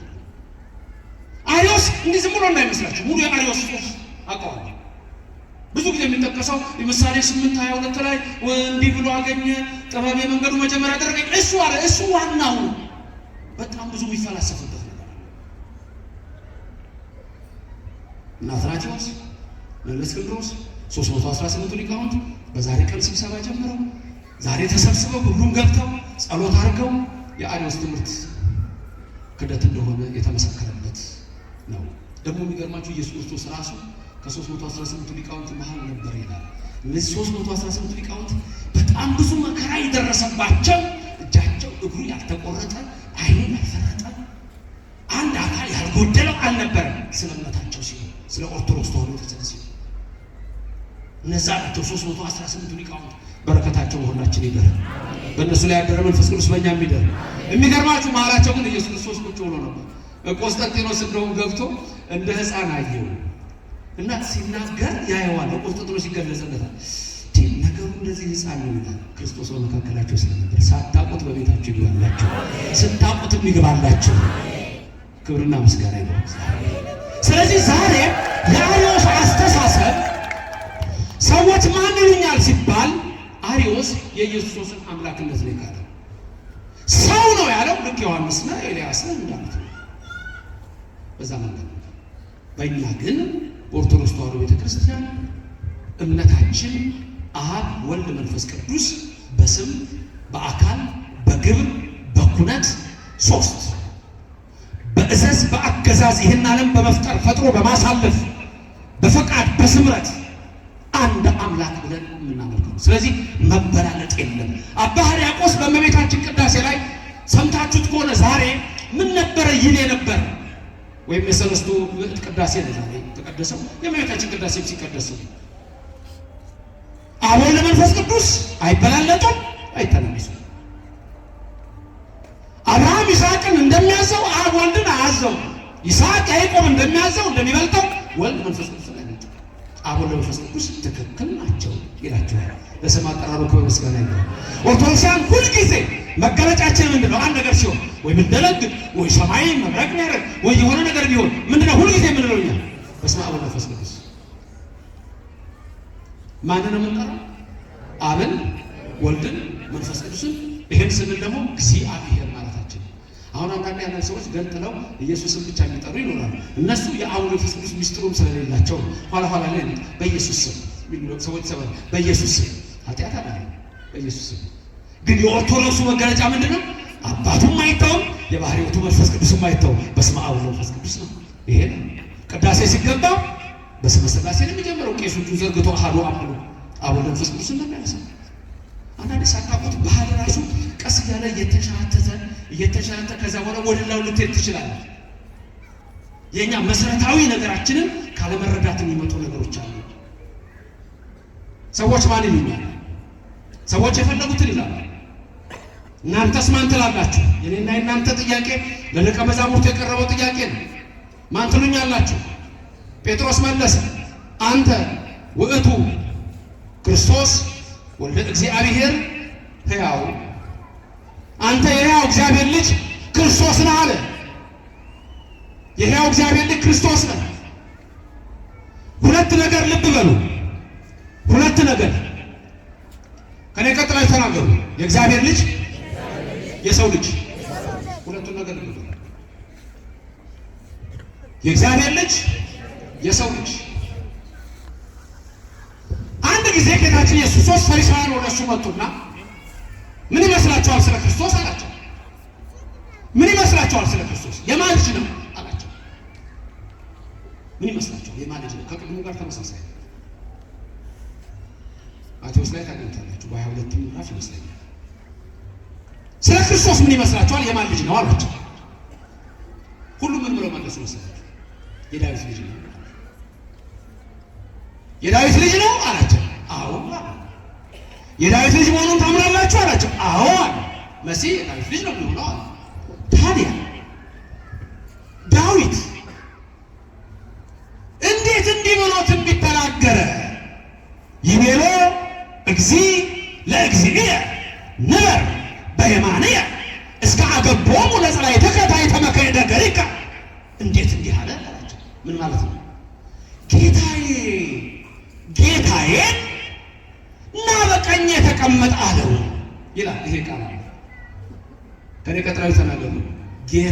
ጌታዬን ና በቀኜ ተቀመጥ አለው።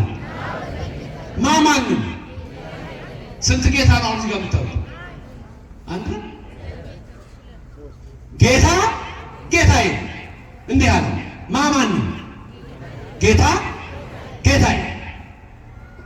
ዳዊትን ደግሞ የሚያናግረው ማን ነው? በዚህ ሰዓት ሌላ ጌታ አንዱ ምንም ችግር የለም፣ ልዩነት የለም።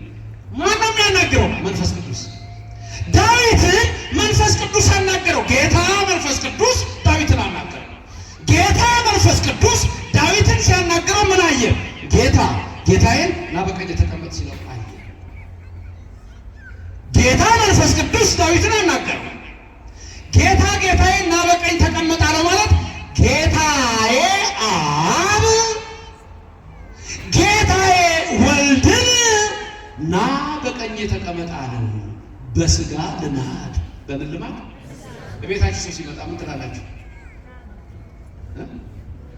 ኖራችሁ ነው መቀመጫ ሰጡ እዚህ ተቀመጣችሁ። ምን ስለመጣ? ሰማይ ማን እንግዳ ሄደ? አሁን ወልድ ሲሄድ ወደ ሰማይ ማን እንግዳ ሄደ? ስጋ እንግዳ ሄደ። ሰማይ አልነበረም። ስጋን ተዋህዶ ከድንግል ማርያም ከስጋዋ ስጋ ከነፍሷ ሲነሳ አንድ ነገር ልብ በሉ። ሲሰቀል በተዋህደው ስጋ። አሁን በካቶሊኮች እምነት ከሆነ የተሰቀለው ክርስቶስ አምላክ አይደለም። ምክንያቱም ሂውማኒቲ እና ዲቪኒቲ ዩናይትድ አይደለም ለነሱ። መለኮትና ትስብእት አልተዋሃደም ለነሱ። ሁለት ባህሪያት ቱ ኔቸርስ ይላሉ። ቱ ኔቸርስ አልተዋሃደም ይላሉ ካቶሊኮቹ። ብዙ ጊዜ እናንተ ቶሎ የሚናገራችሁ ሰዎች አሉ። ቀድማችሁ አትዘጋጁ። ሌላ ሰው ቢጠይቃችሁ ቀድማችሁ መልስ አትዘጋጁ። ተማሩ። ኦርቶዶክስ ቤተክርስቲያን መምህራኑ ደግሞ እንዲህ አይነቱ ነገር እንደሚያስተምሩ ተስፋ አድርጋለሁ። ከኔ በላይ ያስተምሯቸዋል። እሱ ችግር የለም። ቱ ኔቸርስ ይላሉ። ሁለት ባህሪያት ይላሉ። ለምሳሌ ኢየሱስ በውሃ ላይ ሲሄድ በመለኮቱ ነው። ሲተኛ በትስብእቱ ነው፣ በስጋው ነው ይላሉ። እንደሱ የሚባል ተዋህዷል። ቃል ስጋ ኮነ ሲል ተዋህደ። ኮነ የሚለውን ይዘው ተለወጠ እንዳይለው። ከዛ ደግሞ ወሀደር ላዕሌን አላቸው፣ በእኛ ላይ አደር አላቸው። ሀደር የሚለውን ይዘው አደረ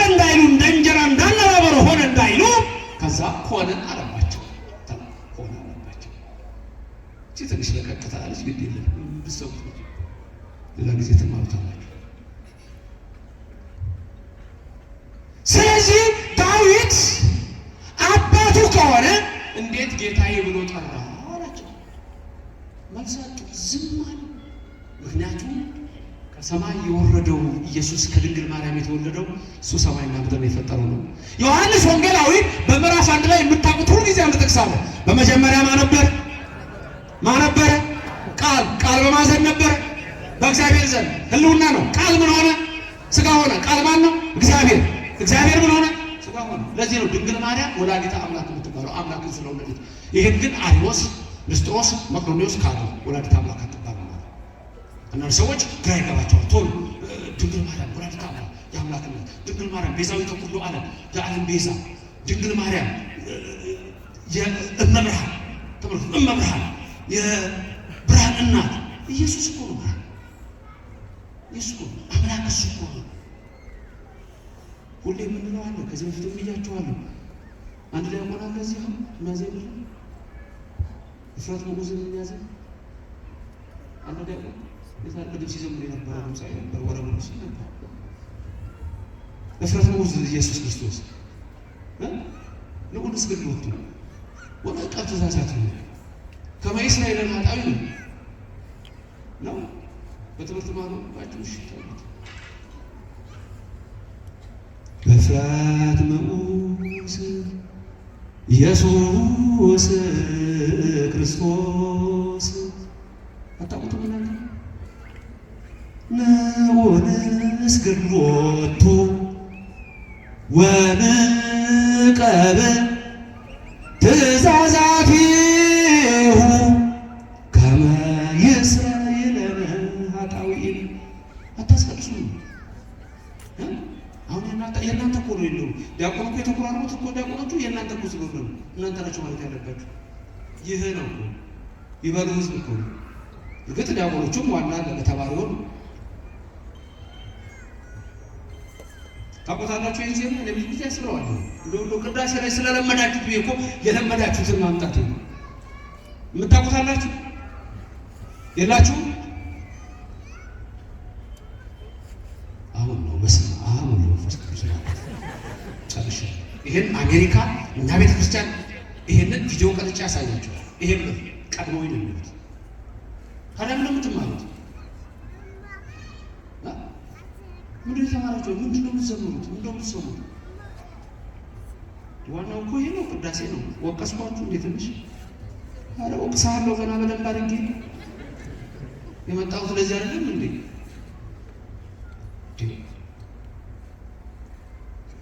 እስቲ ማለት የሚፈልግ ነው ማሰው ላይ ነው ማለት የሚፈልግ ይላል፣ ማለት የማይፈልግ ግን እንዳይል። ይሄ ነው ቃሉ። መጀመሪያ ነገራችሁ እግዚአብሔር ሆይ እርዳኝና በየሰንበቱ ለማስቀደስ ኃይልን ስጠኝ አብቃኝ የሚል ቃል ነው ነገር ማለት የሚፈልግ ይላል። እግዚአብሔር ሆይ ኃይልን ስጠኝ በየሰንበቱ መጥቼ እንዳስቀድስ ብርታቱን ያድርግላችሁ። አሜን። ዋናው ነገር ይሄ ነው ወገኖች። ሁሉ ዘገብራ ለጽድቅ ጻድቅ ውእቱ ይሄ የሚባለው እንደው በዛ ላይ ምን ይላል መሰረት ይበል ፈላሲ ዘገባ። ካላወቃችሁ ማን አወቃችሁ? ቅዳሴ ሲገባ ገና የሚባለው እኮ ይበል ፈላሲ ዘገባ። ዛሬ ይላል ቅዳሴው ላይ ሲገባ ቄሱ ምን ይላል? ከዛ ሚመጣን ግርም ትዛቲ ዕለት እጅ ቀን ምን ያህል የምታሰራ ናት፣ እጅ ቀን ምን ያህል የምታስጨንቅ ናት፣ ከሰማይ መላእክት የሚወርዱባት ይልቁንም መንፈስ ቅዱስ ይህንን እነሆ ህብስቱን ጽዋውን ሊለውጠው ወይስ ሊሎ ለስንቱ ውስጥ በዚህ የሚወርድበት የሚባልበት ሰዓት ሆኖ ቅዳሴ ሰዓት ኢየሱስ እኮ በእኔና በእናንተ ዘንድ እኮ ዝም ብሎ ዓለም እንደሚለው አይደለም። ቅዳሴ ሲገባ ከቤተልሔም ይመጣል፣ ወደ መቅደሱ ይገባል። ቤተልሔም ጌታ የተወለደበት ነው። ከዛ ህብስቱ ይመጣል፣ ወደ መቅደሱ ቀራንዮ ይቀርባል። እኔና እናንተ ሁል ጊዜ ኃጢአት ስርየት በደላችን የሚደመሰስበት እውነተኛውን ኢየሱስ ነው የምንጠራው።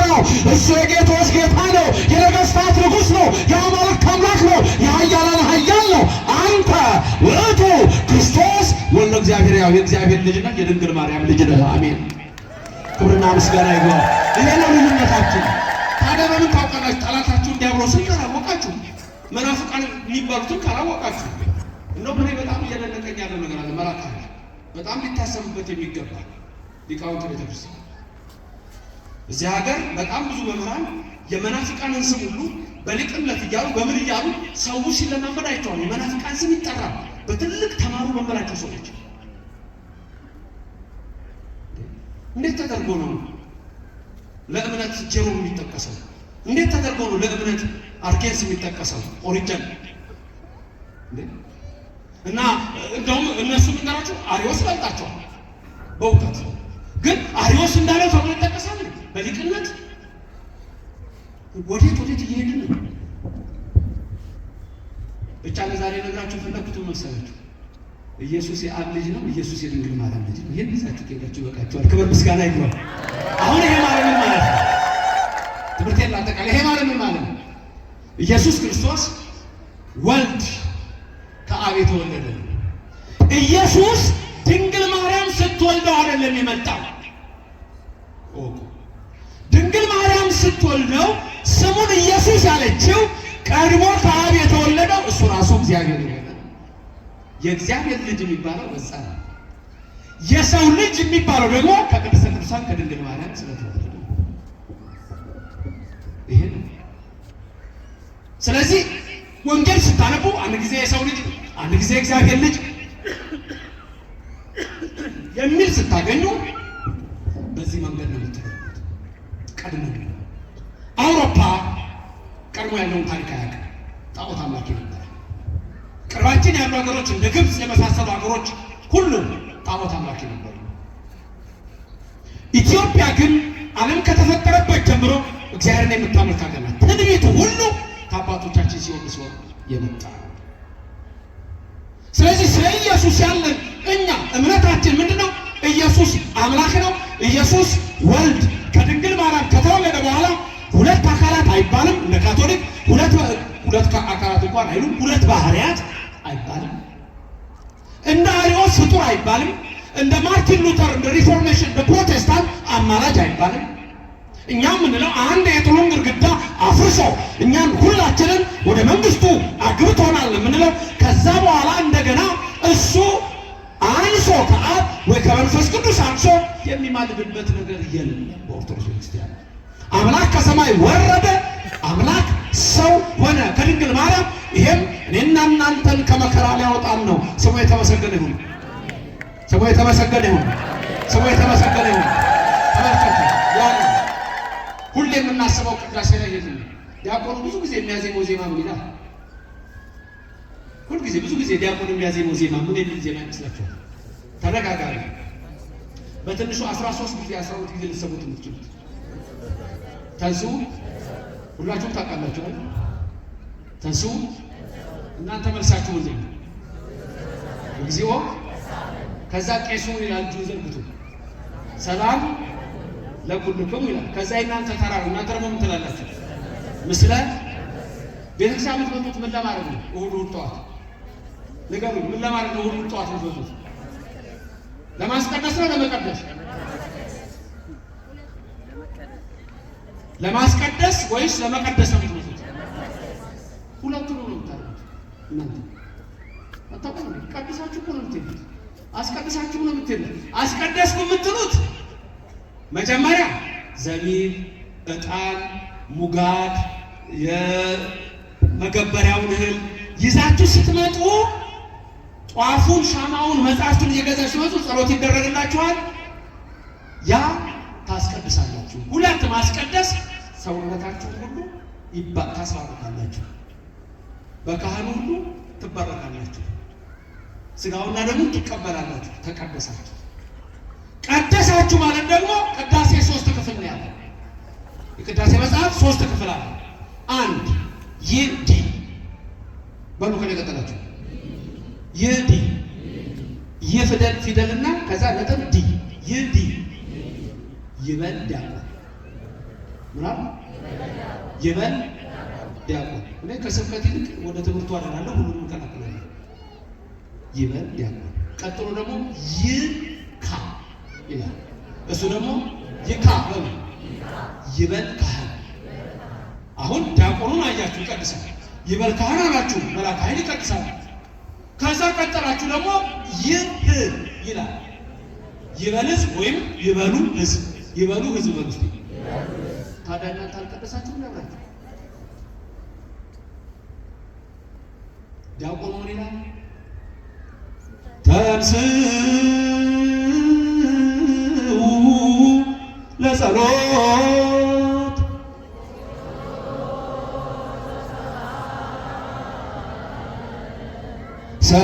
ሰላም ለኩልክሙ።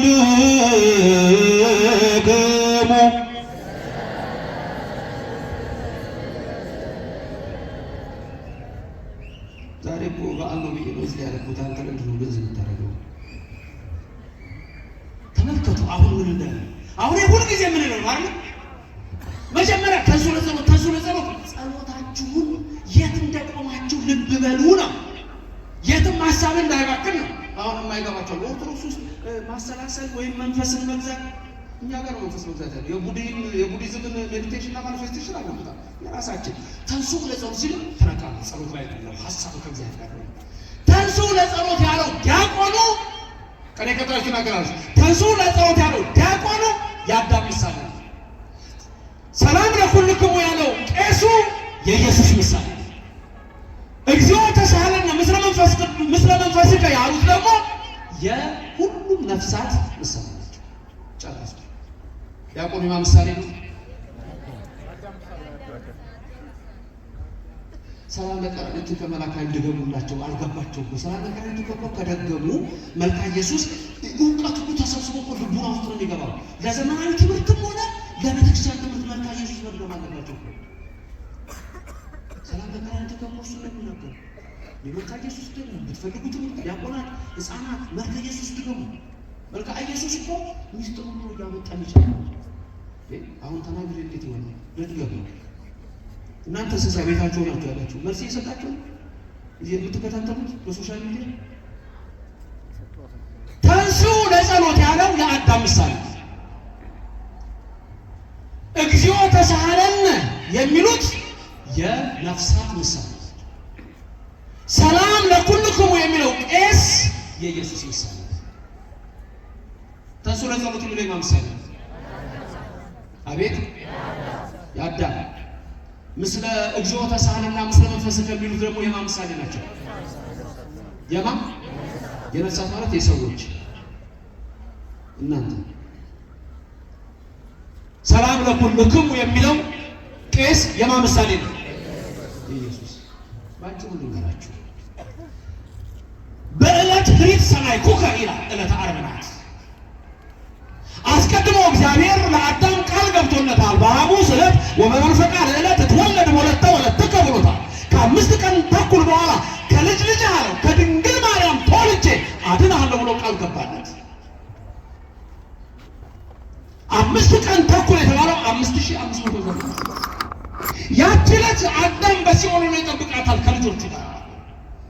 ስለዚህ ዕለቲቱ ዛሬ ናት አለ። ዕለተ ዓርብ ዛሬ ናት ዕለቲቱ አለና ምን አለ? ያለ ቀን እኮ ዛሬ ነች አለና ሲኦል ውስጥ ያሉትን ነፍሳት ሁሉ ምን አላቸው? ተንሥኡ ለጸሎት አላቸው። ዲያቆኑ የዛ ምሳሌ። ነፍሳት ደግሞ በአንድ ላይ ምን አሉ?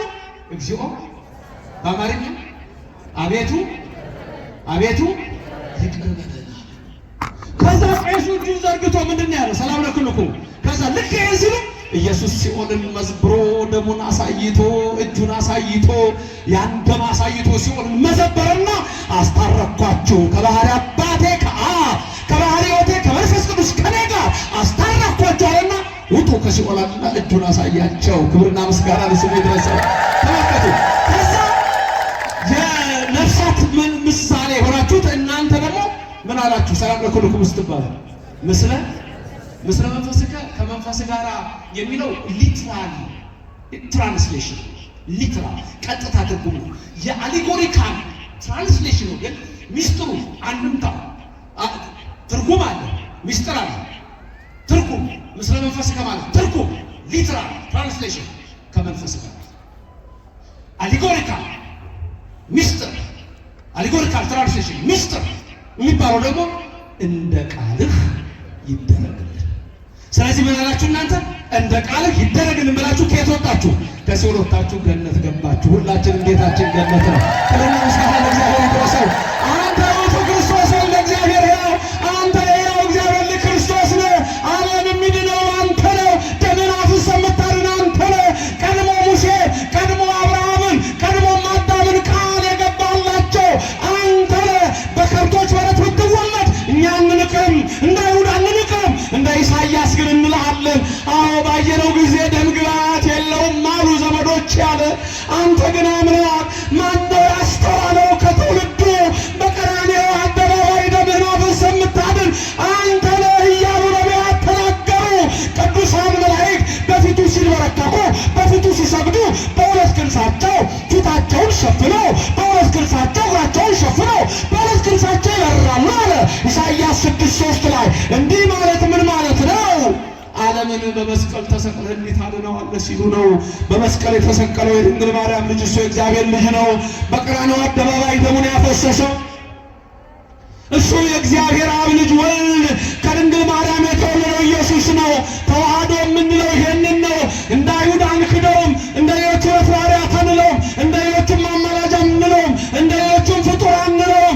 በዛሬው ዕለት እንደመሰከሩልን ከሐዋርያት እንዳገኙት 318ቱ ሊቃውንት እንዲህ እንለዋለን። ሰማይን የዘረጋ አንተ ነህ፣ ምድርን የመሰረትክ አንተ ነህ፣ የሚታየውን የማይታየውን የፈጠርክ አንተ ነህ። ዮሐንስ ወንጌላዊ በምዕራፍ 1 ከቁጥር 2 ጀምሮ እንደሚናገረው አንድም እንኳ ያላንተ የሆነ ምንም ነገር የለም እንለዋለን። የጌቶች ጌታ ነው ኢየሱስ፣ የአማልክት አምላክ ነው ኢየሱስ፣ የነገስታት ንጉሥ ነው ኢየሱስ፣ የልዑላን ልዑል ነው ኢየሱስ፣ የቅዱሳን ቅዱስ ነው ኢየሱስ፣ የአማልክት አምላክ ነው ኢየሱስ። ሰማይን የዘረጋው እሱ ነው፣ ምድርን የመሰረተው እሱ ነው። እኛ እንደሌሎቹ አንክድም። አንተ ለዘላለም አምላክ ነህ እንለዋለን። አሜን። አንተ የእግዚአብሔር ልጅ ነህ አለው። ይህን የገለጸልህ ሥጋና ደም አይደለም ጴጥሮስ፣ በሰማይ ያለ አባቴ ነው አለ። በዚህ መኖር ለእኛ መልካም ነው አለ። ተራራዋ ላይ በዚህ መኖር ለእኛ መልካም ነው የተባለች ኦርቶዶክስ ናት። በዚሽ መኖር ለእኛ መልካም ነው። መሀል ላይ ኢየሱስ አለ። ዛሬ ኦርቶዶክስ ጽላቱ አለ፣ ታቦቱ አለ፣ ኢየሱስ በዛ ላይ አለ። ሁለቱ እነዛ ሽማግሌዎች አሉ፣ ሙሴና ኤልያስ አሉ። ሁለቱ ቄሶች ቅዳሴ የሚገቡት ናቸው። እነዛ 3 ወጣቶች አሉ፣ ጴጥሮስ፣ ዮሐንስ፣ ያዕቆብ አሉ። እነሱ 3 ዲያቆናት ናቸው። 5 ሎካን ይባላሉ። በዚች መኖር ለኛ መልካም ነው። ከዓለም ርኩሰት አምልጣችሁ፣ ከሰዶም እሳት አምልጣችሁ፣ ከገሞራ ድፍረት አምልጣችሁ፣ ከጊቤያ ርኩሰት አምልጣችሁ፣ ዛሬ ዓለማችን ከረከሰችበት የምንፍቅና ሕይወት የክደት ሕይወት ወጣችሁ እግዚአብሔር ይጠራችኋል። በጥርጥር መንፈስ የተያዛችሁ፣ በዲያብሎስ መንፈስ የተያዛችሁ፣ በቃልቻ መንፈስ የተያዛችሁ፣ በአዳልሞቲ መንፈስ የተያዛችሁ፣ በወሰንገላ፣ በብር አለንጋ፣ በቃልቻ፣ በጠንቋይ፣ በዓለማዊ ርኩሰት የታሰራችሁ ሰዎች ይሄ አምላክ ኢየሱስ ይጠራችኋል። ውጡ። የእግዚአብሔር ጸጋ የጠራቻቸው ፈጥነው ከዓለም ወጡ ይላል። ወለሳስ ከረቶሙ ጸጋ እግዚአብሔር ወፁ እምዓለም በሰዓቶሙ። ዛሬ ውጣ። በርኩሰት፣ በጠንቋይ፣ በቃልቻ፣ በጣዖት አምልኮ የታሰርክ፣ በአጉል ሱስ፣ በሲጋራ፣ በሐሺሽ፣ በዝሙት ርኩሰት የቆሸሽሽ ያደፋችሁ ትጠራላችሁ። ኑ ይላችኋል ክርስቶስ። ኑ ንስግድ ሎቱ ይሏችኋል ቅዱሳን። ኑ እንስገድለት። ከመ ይስረይ ለነ ኃጣውኢነ፣ ኃጢአታችን ይደመስስልን ዘንድ። ይቅር ባይ ነው ይቅር ይበለን፣ መሐሪ ነው ይማረን፣ ቸር ነው በቸርነቱ ይጠብቀን። ወገኖቼ አይምረኝም ብለህ የምታስባለህ ዛሬ ኃጢአትን ካቆምከው፣ ዛሬ በንስሐ ሕይወት ከተመላለስሽ፣ ይህንን ብዙ ጊዜ ውጭ ሀገርም ሳስተምር ጠይቃለሁ። ከኪሳችሁ 100 ብር ጭቃ ላይ ቢወድቅባችሁ ትታችሁ የምትሄዱ እስቲ እጃችሁን አውጡ። 100 ብር ከኪሳችሁ ወደቀ ትታችሁ የምትሄዱ ማንም የለም። ጭቃ እኮ ነካው። አቤት ትታችሁ ነው አትሄዱም? አንዳችሁ አነሳዋለሁ የምትሉኝስ 100 ብር አነሳዋለሁ።